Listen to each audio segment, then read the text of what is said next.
Hi guys, welcome back to the Nearshoring Channel, where you get the most updated news on nearshoring.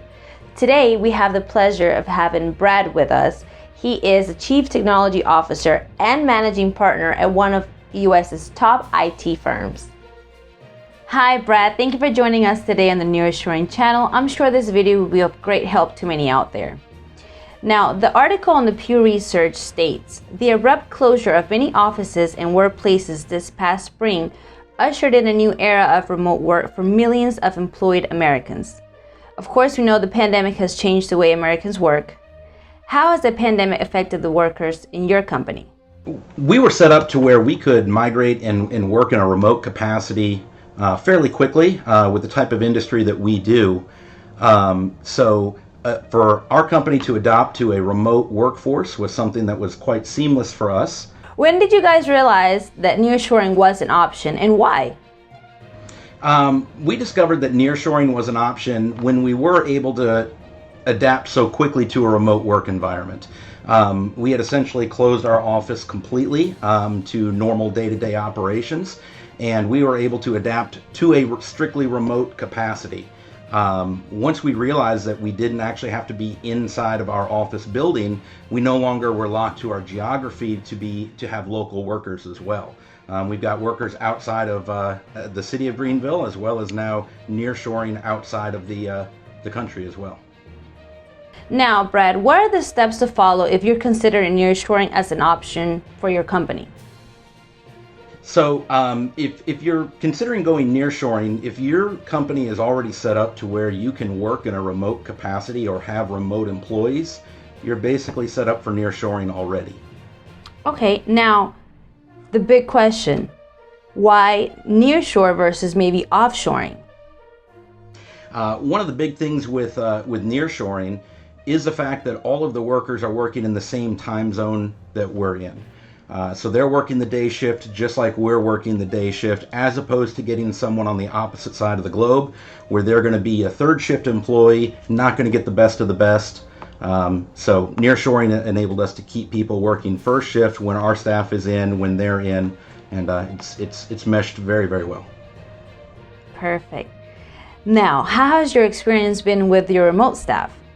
How have they coped with all this remote working? They've actually coped with it pretty well. We've had a few staff members that prefer to come back into the office now that we have our office open, although most of them have decided to stay in more of a remote capacity. It allows a little bit more flexibility, and we do things more via cameras now than we did before, and we've been able to kind of build our culture back in more of a remote capacity, and it doesn't really matter geography related where they are anymore. Right. Okay, now let's look at a different article. The U.S. News states, there are various reasons we think it's important for people to be in the office. Client interactions, training, building team culture, and it's hard to build a culture when you're not in the office. What do you make of this statement? I would say that was true probably 2 years ago. But one of the things that we've noticed is again, a lot of the video meetings, it really has enabled us to create more of a culture in a remote capacity. Our people tend to just hop on video calls now and ask questions, chat. The water cooler conversations even are happening now via cameras where they weren't really happening before. So I think a lot of that culture is back in a remote capacity, and we're not skipping a beat with that. Let's talk more about, like, you know, the ramp up. Let's see. How does the candidate selection work? The candidate selection for us, we've really been able to provide a job description and the skills that we're looking for an employee. And we're typically presented with multiple candidates. We get a video recording of a first round interview. We're able to narrow that down to who we would like to speak to again. We set up another video interview with them, and in the event that they're going to work for us, then they're able to start fairly quickly, and just like they would as if they were a regular employee but working remote, works exactly the same. How fast was your development team assembled? So you get the candidates, you search through them, you see what works, what doesn't, you get back and forth. How long is that back and forth? It typically goes very quickly. There seems to be a large pool of candidates that are out there. So each time that we do need an additional resource, we typically have first round video interviews available to us fairly quickly. And about as quickly as we can make decisions on who to go with is when we've got candidates available. So you really haven't had that, like, notice that difference between having them remote and having them there, because it's about the same. It really is about the same. If anything, might even be a little bit quicker remote. When it comes to the contract, how flexible is the contract with your nearshoring partner? The contract's been very flexible. If the needs of the job change, they've worked with us in that regard. Haven't had really any issues. Very flexible, very easy to deal with. Overall, been very pleased. And I think you touched on this before, but how do you guys communicate with your remote staff?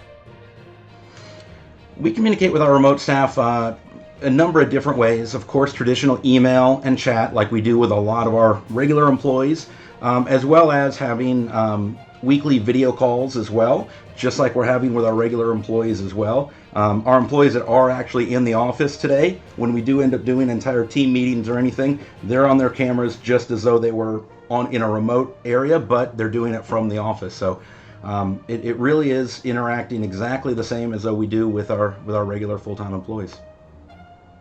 Perfect. Now, one last thing. What can be expected with nearshoring and having remote staff?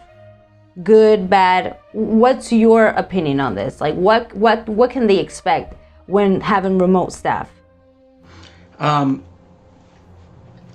guess one of the things that kind of caught me off guard was just how eager everyone is with our nearshoring opportunity to want to get a job done well, how to impress the employer.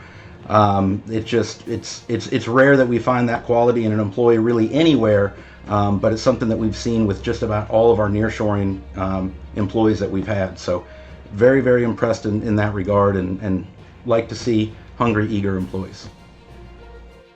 Well, Brad, thank you for taking your time to sit with us and share your experience with nearshoring. Once again, thank you for taking time out of your day to help us educate our audience on nearshoring and remote staffing.